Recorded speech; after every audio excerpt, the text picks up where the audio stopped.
very difficult game. Not disappointed in anything that we've done. Give Valpo a lot of credit. They're very good, guys. They're outstanding on the defensive end. The size of their guards, their length, their athleticism, their physicality, and I thought it was a very physical game. But we struggled, but I thought the second half, our response was terrific. We got offensive rebounds to start the second half. Then we miss it. Then JD misses a layup. We never hung our head. We just kept coming, and that's what it's going to take. We're not always going to be pretty. Obviously, we've got one guy that has really established himself, and but the whole is greater than the sum of the parts at times for us. We're just going to have to find a way to get it done, and guys will play better, but very pleased with our effort. I would guess controlling the glass was a big message from you at halftime.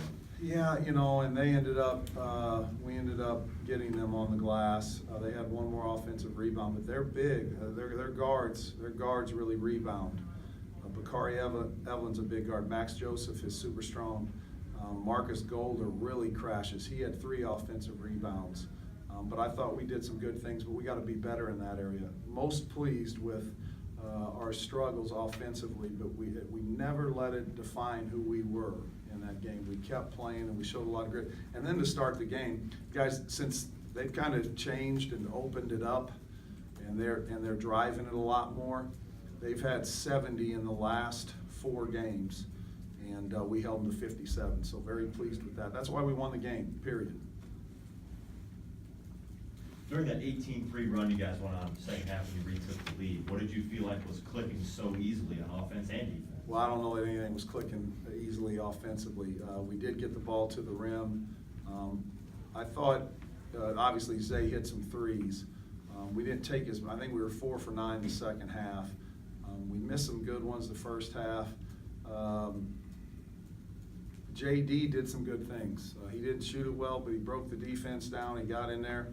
Jared Rhodes won't get talked about, guys, but Tevin Walker has been a first-team all-league guy. He is a terrific guard, and I thought Jared Rhodes just did an outstanding. All Jared Rhodes wants to do is win, and he absolutely guarded his tail off. He has 5 points, 6 rebounds, 3 assists, 1 turnover. So they shot 9 out of 31 in the second half. Was that just an effort thing? Guys like Jared? I mean, I thought we gave good effort to start the game. We got, JD gets on the floor right away. There's a loose ball at half court that we don't get. We did some good things. I thought the first half, though, they just were driving us.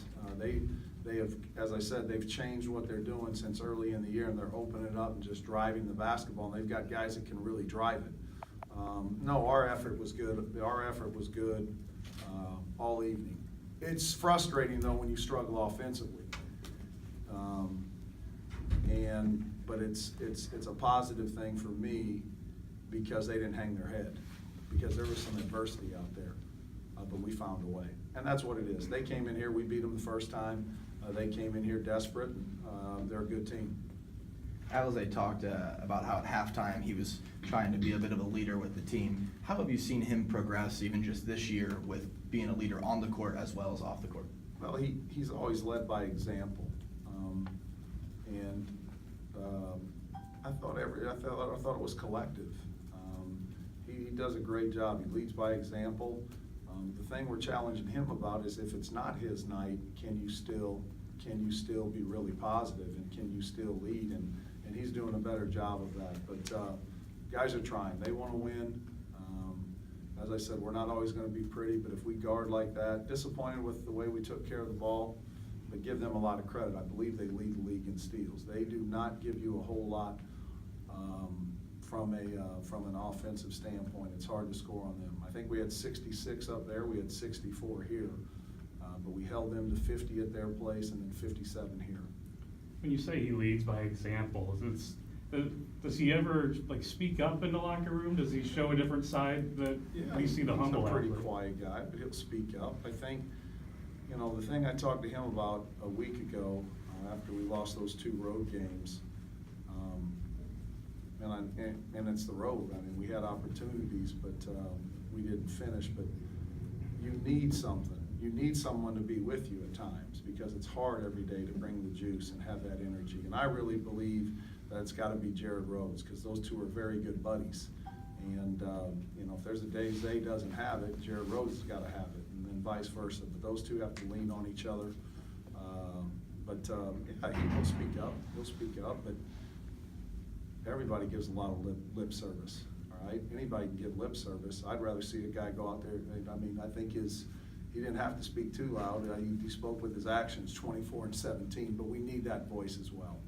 And what do you see change from him from first half to second half? He went into the half with 4, he had 20 in the second.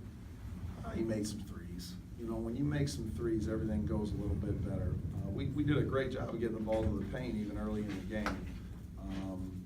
Made some threes, got a couple stick backs. We got on in transition during that run. I thought Valpo maybe got a little bit tired. We were struggling. We ended up getting 11 from the bench. Our bench really struggled tonight. As I said, that's going to happen sometimes.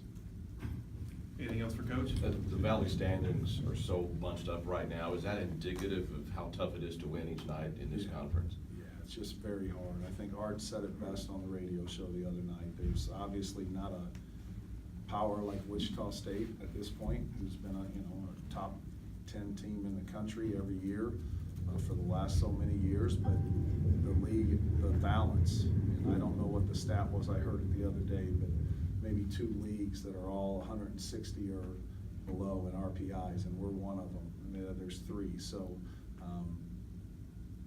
when you look at what's going on in this league, and as I said, you're downright silly if you're going to bet against Northern Iowa, and I don't care when they were 0-5. If you're even sillier if you're going to keep betting against them. But look at where they're at right now, and what does that say about our league? It's a very, very good league. There's not much difference, guys. There's not much difference between any of us. Do you use that at all, motivation-wise? Yeah, oh, yeah. Yeah, we talk to our guys about all of that. I think they understand that. Hey, as I said, Zay's been really good, and at times we struggle in other areas, but that's how we're going to have to do it until we find some rhythm. But I don't know. Zay's gonna have his accolades, but if we keep guarding like we're guarding, if we keep wanting to be coached like they're wanting to be coached, I think we'll find some rhythm offensively, and I think guys will play better. But when you're not playing well offensively, can you still win games? And I think we're showing that.